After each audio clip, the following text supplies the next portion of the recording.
welcome back to Mind Mythbusters, where we translate the science of learning into education and parenting practices and policies to help unlock children's full potentials.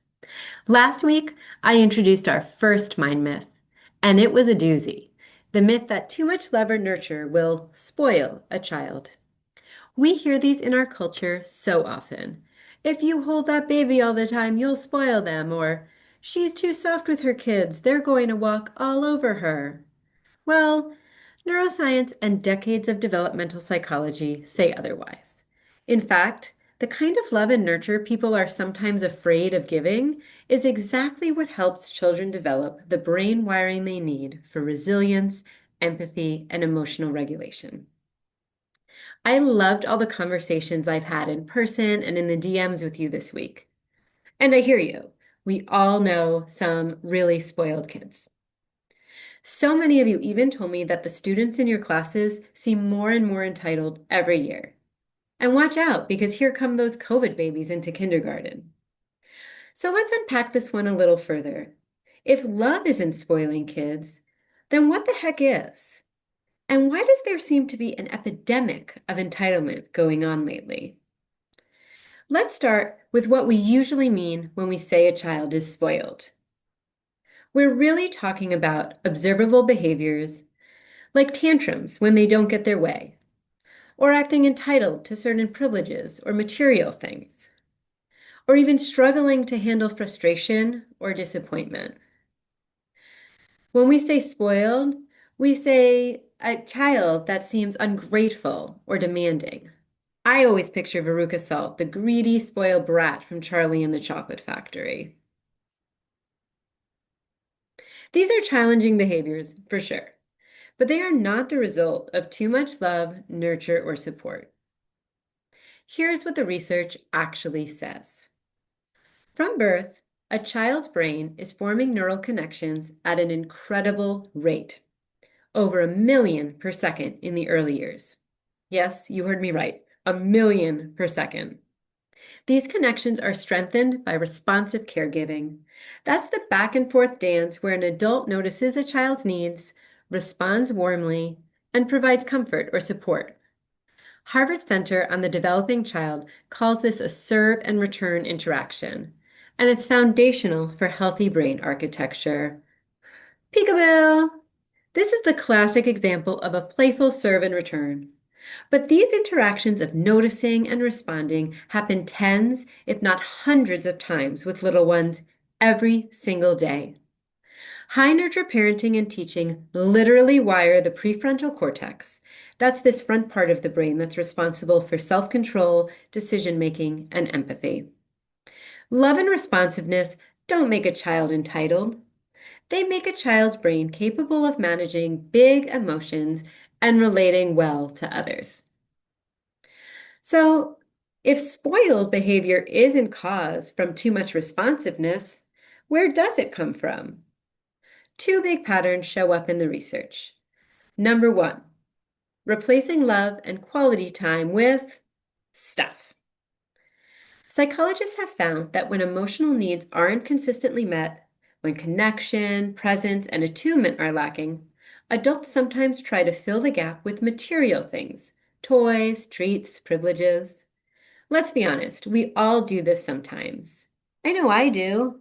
The kids were really patient while I had Zoom meetings all day, so we all earned a treat.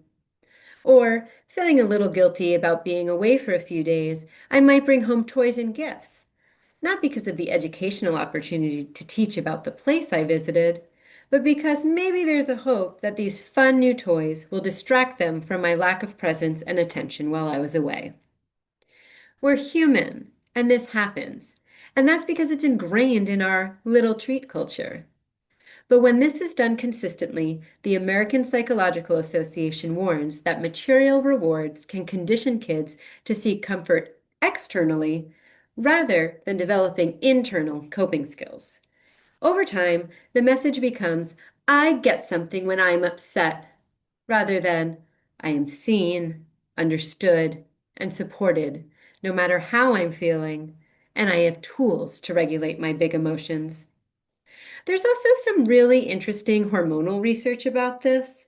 replacing a need for connection and bonding, which would be oxytocin mediated, with tangible rewards and quick fix pleasures, which would be dopamine mediated.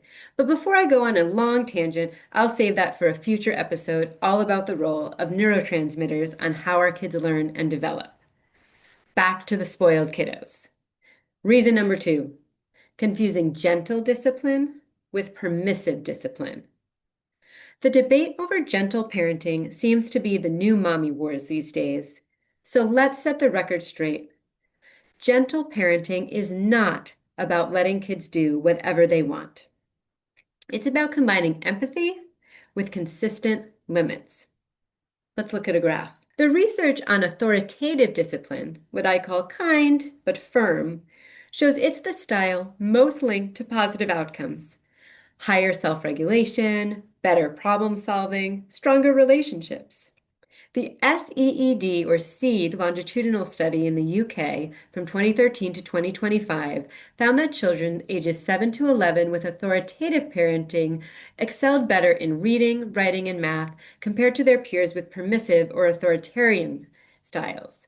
This underscores that this structure of responsiveness yields strong developmental benefits. Permissive discipline, on the other hand, high on warmth and low on boundaries, can lead to a low frustration tolerance because the child hasn't practiced handling no or even not yet in a safe relationship. When the solution to a toddler's tantrum is the trusted adult caving to their demands or trying to silence the big emotions with treats or stuff, the brain's emotion regulation systems don't get the workout they need. I recently heard Dr. Becky use a great analogy for this, and I'll paraphrase. You're on the plane, and the pilot comes on and says, "It's not safe to take off right now due to a mechanical issue. We're going to be delayed." You're pissed. You yell, you cry, you say, "They're the worst pilot ever. I'm never going to fly this airline again." So the pilot comes on and he changes his mind because you're so upset he'll fly the plane even though the mechanics haven't checked out the issue yet. How would that make you feel? I know all of a sudden I'd be like, wait. But you said it wasn't safe. You're the expert. As teachers and caregivers, we're the pilots. We're the experts. Children's brains need boundaries. Setting boundaries and sticking with them teaches the brain how to self-regulate and set appropriate boundaries for themselves in the future. So here's the takeaway. A spoiled child isn't one who's been loved too much. They're often a child whose emotional needs for attention and connection have been replaced with stuff, or a child who hasn't had clear, respectful boundaries to grow within. Love, especially the kind that's consistent, attuned, and paired with limits, literally builds the brain for resilience. And vulnerable mom fact, I wrote this content on my phone while nap-trapped for a contact snooze with my little guy. Because I know that cuddling is nurture, and nurture is brain-building work, not spoiling. All right, friends, that's today's episode. If you found this helpful, share it with another educator or parent who's tired of the too much love myth. And remember, connection isn't spoiling. It's shaping the next generation for a better future.